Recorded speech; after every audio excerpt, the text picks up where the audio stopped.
Ganga versus মঙ্গা। একদিন মঙ্গা চেয়ারে বসে গভীরভাবে কিছু চিন্তা করছিল। মঙ্গাকে এত চিন্তা করতে দেখে, কি হলো মঙ্গা, এত কে চিন্তা করছিস? কিছু না শাশুড়ি মা, আমাদের গ্রামে সবাই মিলে এই নিউ ইয়ারে বড় কেকের কম্পিটিশন করছে। যে সব থেকে বড় কেক বানাতে পারবে তাকে 1,00,000 টাকা পুরস্কার দেওয়া হবে। যে করেই হোক আমাকে এই কম্পিটিশন জিততেই হবে, আর ওই প্রাইজের টাকাও নিতে হবে। কিন্তু এতে এত চিন্তার কি আছে? তুই তো কেক বানাতে পারিস, ব্যাস তুই গিয়ে তাই কর। এই কেকটা একটু বড়, তাই একটু বেশি পরিশ্রম করতে হবে। একটা কথা বলতো, তোর মাথায় কোনো উল্টো পাল্টা বুদ্ধি ঘুরছে না তো? আরে না না, এবার আমি কোনো চিটিং না করেই খেলবো। যদি চান তাহলে আমি আপনার মাথার দিব্যি দিতে পারি। আরে আরে, তুই আমার দিব্যি খাচ্ছিস কেন? তোর যেটা ইচ্ছা সেটা কর, আমাকে এর মধ্যে টানিস না। এই বলে গঙ্গা ওখান থেকে চলে যায়। গঙ্গার যেতেই মঙ্গা মনে মনে ভাবে, এখন যদি এত বড় কেক বানাই তাহলে অনেক খরচা পড়বে, কি যে করি। তখন ওর মাথায় একটা বুদ্ধি আসে। তখন ও তাড়াতাড়ি গিয়ে একটা বড় বেলুন এনে ফুলিয়ে বড় করে। ওই বেলুনে অনেক ক্রিম দিয়ে সাজিয়ে বড় একটা কেক সাজিয়ে ফেলে। আরে বাহ মঙ্গা, এ তো দারুণ! এত কম সময়ে কম খরচে তুই এত বড় কেক বানিয়ে ফেললি। তুই তো একদম স্মার্ট লেডি। দিন এসে পড়ে। গ্রামের সব লোক নিজের নিজের বানানো কেক নিয়ে কম্পিটিশনে পৌঁছায়।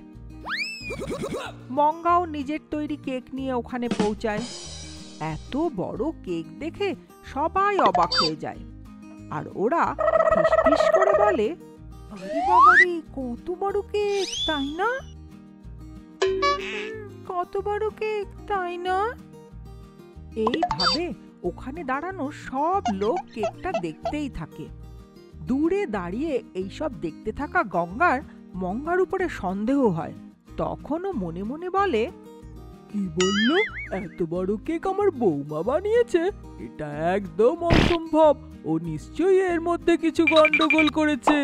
আমার এখনই গিয়ে ব্যাপারটা জানতে হচ্ছে। এই বলে গঙ্গা তখনই নিজের ঘরে গিয়ে ম্যাজিক্যাল গ্লোব বার করে তার মধ্যে সব কিছু দেখে। মঙ্গা একটা বেলুন দিয়ে কেক বানাচ্ছে দেখে ওর চোখ ছানা বড়া হয়ে যায়। বারে আমার বৌমা, লোকেদের বোকা বানাচ্ছিস তুই। তোকে এভাবে ছাড়া উচিত না। তার উপরে তুই আমার মাথার দিব্যিও দিয়েছিলি, তোকে আমি ছাড়ছি না। গঙ্গা ওই কম্পিটিশনের জায়গায় পৌঁছায়। ওখানে সবাই ভিড় করে মঙ্গার বানানো কেক দেখছিল, আর গ্রাম প্রধান মঙ্গার বানানো কেকটাই উইনার ঘোষণা করে। মঙ্গা খুশি হয়ে যায় আর উইনারের চেক নেওয়ার জন্য দৌড়ে স্টেজে উঠে আসে। তখন গঙ্গা একটা পিন নিয়ে ওই কেকে রাখা বেলুন ফাটিয়ে দেয়। ওই বেলুন ফাটতেই ওর ওপরে থাকা ক্রিম উড়ে গিয়ে সবার কাপড় আর তাদের বানানো কেক নষ্ট করে দেয়। কেক নষ্ট হয়ে যাওয়ায় গ্রামের লোকেদের খুব রাগ হয়। আমাদের এইভাবে ঠকালি তুই, তোর জন্য আমাদের সবার কেক নষ্ট হয়ে গেল। এইভাবে সবাই ওর উপরে রাগারাগি করতে থাকে আর ওকে দেওয়া চেকও ফিরিয়ে নেয়। তখন ওখানে পৌঁছে গঙ্গা ওদের সবাইকে বলে, 1 মিনিট দাঁড়ান, কি ব্যাপার? সবাই মিলে আমার বৌমাকে কেন বকাবকি করছেন? ভুল তো আপনাদেরও আছে। গঙ্গার কথা শুনে গ্রামের সব লোক অবাক হয়ে যায় আর একে অন্যকে দেখতে থাকে। আরে আমরা আবার কি করলাম? উৎসবের মানে সবাই একসাথে সেলিব্রেট করা, এইভাবে সবাই আলাদা আলাদা করে না। যদি গ্রামের লোকেরা মিলে একসাথে একটা কেক বানাতো তাহলে আমরা এত বড় কেক তৈরি করতে পারতাম যা কেউ কখনো দেখেনি। আর ওই প্রাইজের টাকা দিয়ে গ্রামের কোনো না কোনো সমস্যার সমাধান তো অবশ্যই হতো। এইভাবে গ্রামের সবাই একসাথে মিলে কাজ করলে আমাদের ইউনিটি বাড়তো আর গ্রামের সবার উপকারও হতো। গঙ্গার কথা শুনে সব লোক খুশি হয়ে হাততালি দিতে থাকে। গঙ্গার কথায় উৎসাহ পেয়ে গ্রামের সবাই একসাথে মিলে একটা অনেক বড় জায়ান্ট কেক বানায় আর নিউ ইয়ার খুব ধুমধাম করে সেলিব্রেট করে। অনেক অনেক ধন্যবাদ শাশুড়ি মা।